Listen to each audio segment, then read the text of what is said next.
Hi everyone, it's Tommy. Today's video is divorce in the Philippines, or should I say lack thereof. Um, when you are on a dating site, a Filipino dating site, um, where it says status, you'll see the word separated a lot because there is no divorce in the Philippines. When you go on an American dating site, you'll see uh, divorced, single, separated, but you see very few people who are separated and haven't gotten the divorce yet. In the Philippines, the only thing you can do is get an annulment, and that costs a lot of money. And a lot of Filipino women and men just don't have money. They're poor.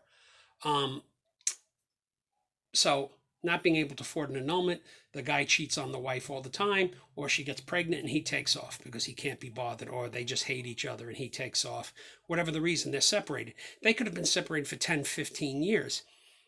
Technically, if you go over and start dating or I guess you can't marry, but if you start dating a woman who's separated, the ex man could hear about it and make trouble for you. They can get the woman in quite a bit of trouble for technically cheating. Um, the women, once the man leaves, the general feeling I got was, they're like goodbye to bad rubbish. But if the man finds out that the woman's dating a foreigner, he will come down and he can get her in trouble because she's technically cheating and she's still married, and legally she can get in trouble. Now, I don't know what kind of trouble. I don't know if there's jail time or if there's a penalty, but just by money. But it's not a situation you want to find yourself in. Actually, there was a lawyer who talked about it, how some Filipino men haven't seen their wives in 10 years, and they'll come down and say, "Hey, you're cheating," and have the foreigner shell out a few bucks. Um, I don't know how serious that law is taken, but a lot of times the foreigner will just pay some money and say, to the woman, "We're together, even though we can't get married in your country because you never broke it off," or they'll actually pay for an annulment.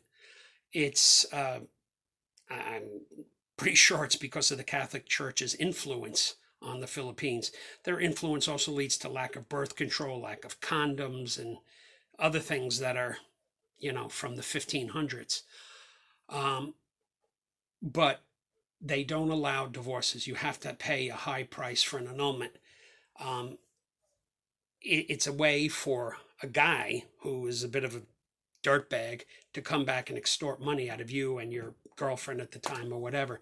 But it is a bit of an antiquated law, very, that you're still married, and even if it's 10, 15 years later, she's cheating on you, she can get in trouble with the law, he can get in trouble with the law, and the guy will put the squeeze on. The last thing you want to do as a foreigner is get in trouble with the law over there.